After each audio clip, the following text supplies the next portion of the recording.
But it was desirable to make sure the Japanese be the ones to do this, so that there should remain no doubt as to who were the aggressors.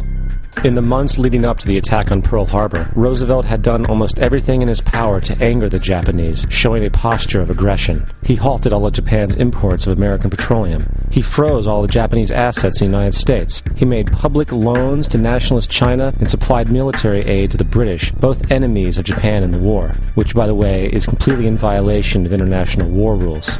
And on December 4th, 3 days before the attack, Australian intelligence told Roosevelt about a Japanese task force moving towards Pearl Harbor.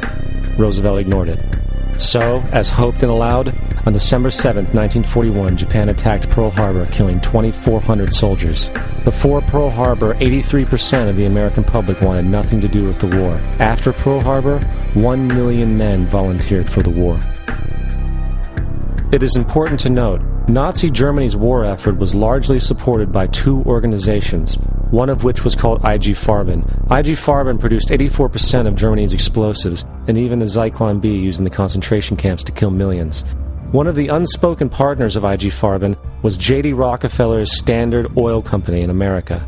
In fact, the German Air Force could not operate without a special additive patented by Rockefeller Standard Oil. The drastic bombing of London by Nazi Germany, for example, was made possible by a $20 million sale of fuel to IG Farben by the Rockefeller Standard Oil Company. This is just one small point on the topic of how American business funded both sides of World War II. One other treasonous organization worth mentioning is the Union Banking Corporation of New York City. Not only did it finance numerous aspects of Hitler's rise to power, along with actual materials during the war, it was also a Nazi money laundering bank, which was eventually exposed for having millions of dollars of Nazi money in its vaults. The Union Banking Corporation of New York was eventually seized for violations of the Trading with the Enemy Act. Guess who the director and vice president of the Union Bank was? Prescott Bush, our current president's grandfather, and of course our former president's father. Keep that in mind when considering the moral and political dispositions of the Bush family. Vietnam. The United States' official declaration of war in North Vietnam in 1964 came after an alleged incident involving two U.S. destroyers being attacked by North Vietnamese PT boats in the Gulf of Tonkin. This was known as the Gulf of Tonkin Incident. This single situation was the catalytic pretext for massive troop deployment and full-fledged warfare. One problem, however, the attack on the U.S. destroyers by Vietnamese PT boats never happened. It was a completely staged event to have an excuse to enter the war. Former Secretary of Defense Robert McNamara stated years later that the Gulf of Tonkin incident was a mistake, while many other insiders and officers have come forward, relaying that it was a contrived farce, a complete lie. Once in the war, it was business as usual. In October 1966, President Lyndon Johnson lifted trading restrictions on the Soviet bloc, knowing full well that the Soviets were providing upwards of 80% of North Vietnam's war supplies. Consequently, Rockefeller interests financed factories in the Soviet Union, which the Soviets used to manufacture military equipment and send it to North Vietnam. However, the funding of both sides of this conflict was only one side of the coin. In 1985, Vietnam's rules of engagement were declassified. This detailed what American troops were and were not allowed to do in the war. It included absurdities like North Vietnamese anti-aircraft missile systems could not be bombed until they were known to be fully operational. No enemy could be pursued once they crossed the border of Laos or Cambodia. And most revealing of all, the most critical strategic targets were not allowed to be attacked unless initiated by high military officials.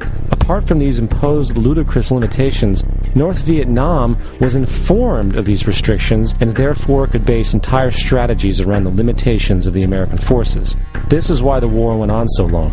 And the bottom line is this: the Vietnam War was never meant to be won, just sustained.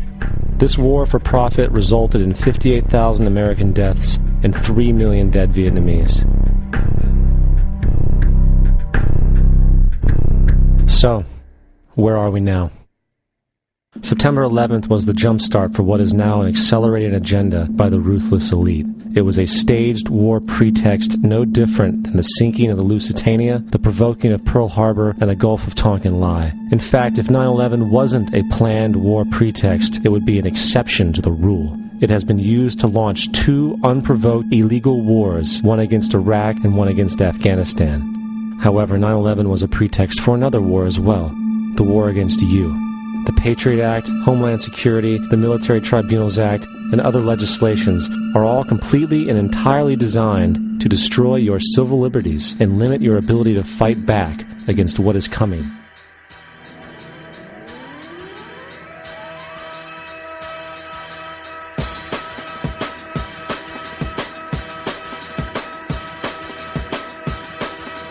September 11th, September 11th, September 11th, September 11th, September 11th, September 11th, September 11th, September 11th, September 11th, September 11th, September 11th, September 11th, September 11th, September 11th, September the 11th, September the 11th. Evil killers, Taliban, Al-Qaeda, Osama bin Laden. War and danger. Weapons of mass destruction. Terror, terror, terror, terror, terror, terrorism, terrorism, terrorism, terrorism, terrorism, terrorism, terrorism, terrorism, terrorism, terrorism, terrorism, terrorism, terrorism, terrorism, terrorism, global terrorism, global terrorism, world terrorism, global terrorism, global terrorism, global terrorism, global terrorism, the terrorists, terrorists, terrorists, terrorists, terrorists, terrorists, terrorists, terrorists, terrorists, terrorists, terrorists, terrorists, terrorists, terrorists, terrorists, terrorists, terrorists, terrorists, the evil terrorists. Terrorism. The words are hypnotically repeated. Terrorism, terrorist, terrorist threat, and of course, believed to be linked to Al-Qaeda. But it's the so-called war on terrorism that's in our faces practically 24/7 as the inescapable focus of our existence. One day, our grandchildren will look back on this time and ask, how was the war on terror won?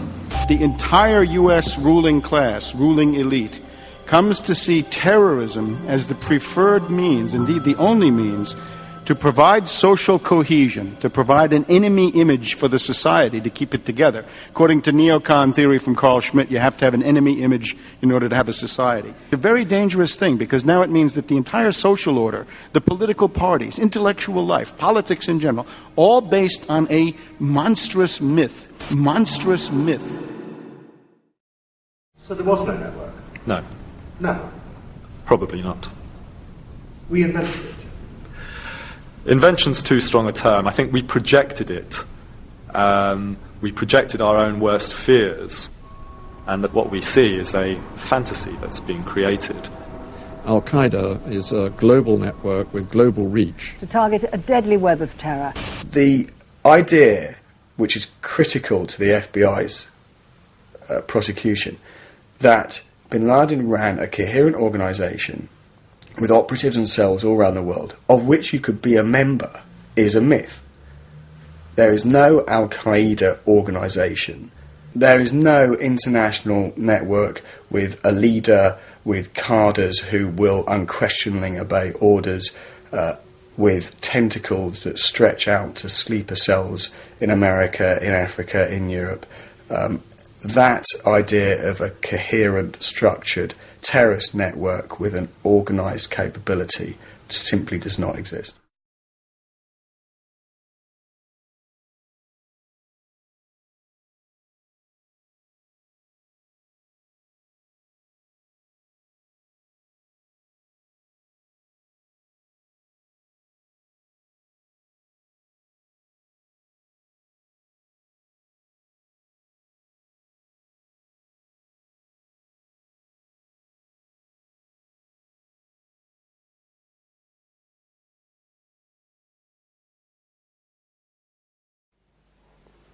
And there are several key mind manipulation techniques which are very, very powerful propaganda tools.